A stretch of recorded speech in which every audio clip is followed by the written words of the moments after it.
Hello everyone. So in this video we are going to discuss about the variable arguments and the commanded arguments.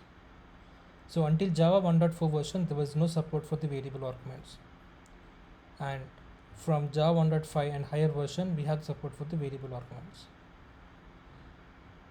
So we need the variable arguments in this scenario.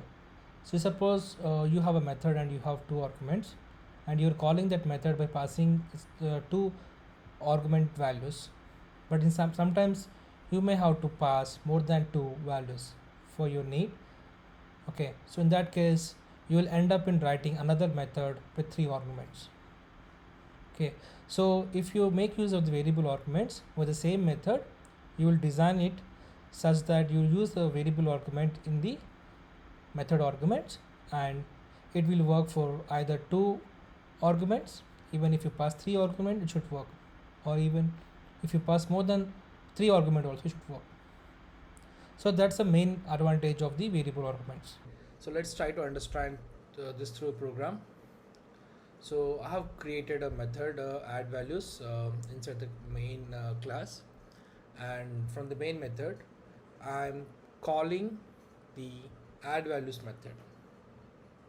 Okay, so the add values method, the argument list, if you observe, we have integer m, integer n, which are fixed arguments, and in the last you will see the variable argument. So this is how it is notated. So the way it define the variable arguments with the three dots, either this three dots should be towards the variable or towards the data type. Anything is fine.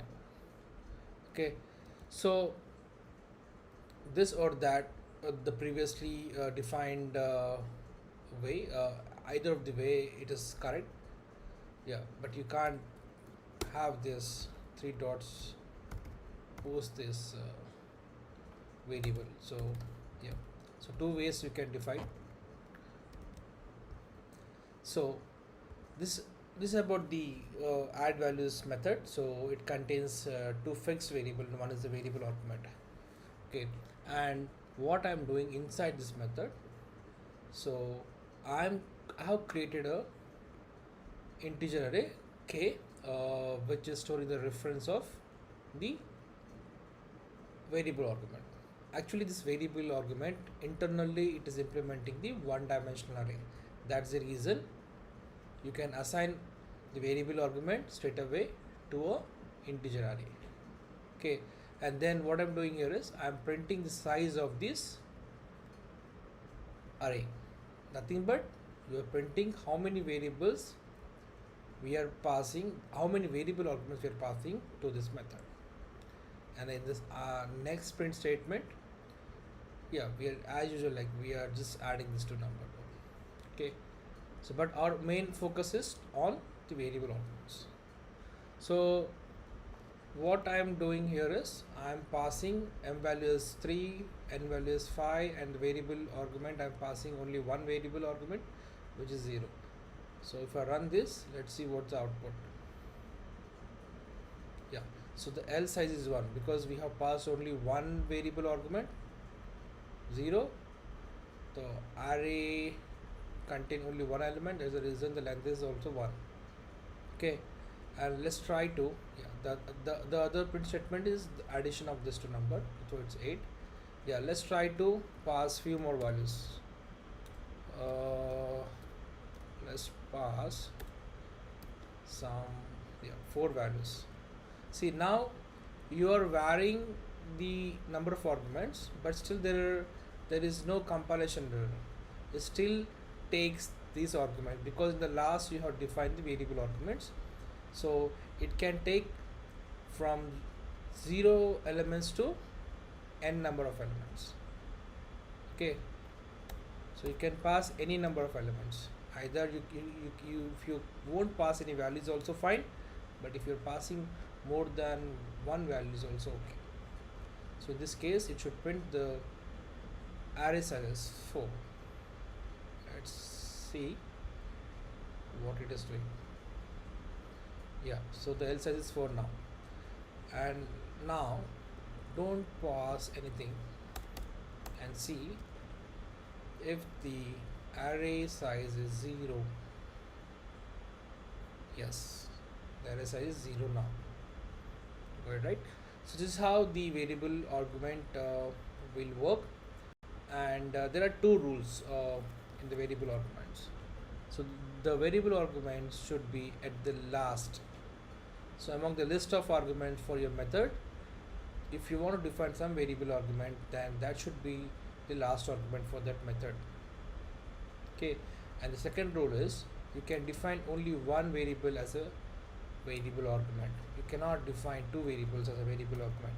You get a compilation error.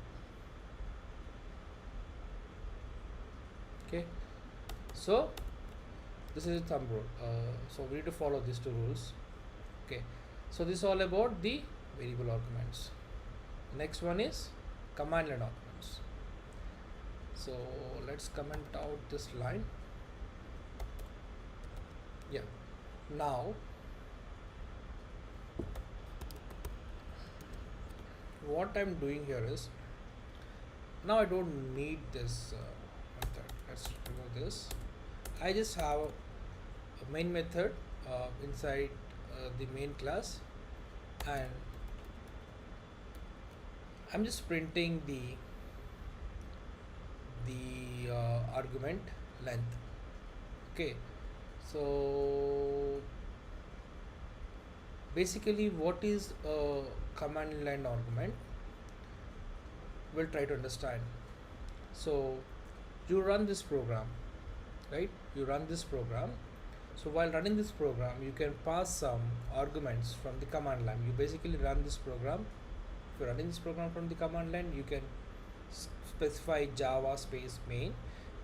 Along with that, you can also specify what are the default variable arguments you want to pass to the program. So anything you are passing from the command line is running on top of your operating system, and anything as part of operating system, that variable value will be of type string. So that's the reason when you're programming, your program is receiving the arguments, it will be of string array. That's the reason you need this string array in this method, so that it will be suitable to receive the variable argument from the command line, which is of type string array. Okay, so through command line you can pass Java space the class name space and the string array of command line argument, but in Eclipse you can do in this way. There is a section under arguments. I'm just passing some sample, this is sample input, so I'm passing around 5 string arrays. So all these are separated by space, so we have 5 string arrays. Okay, and I'm passing the string array while running the program main. So what it will do, it will call the main method and it will pass that input, and now the string array size is 5. So this is what about the command line arguments. Okay, these are small topics, but yeah, it's very much needed to know. Yeah, so we'll meet in the next video. Thank you.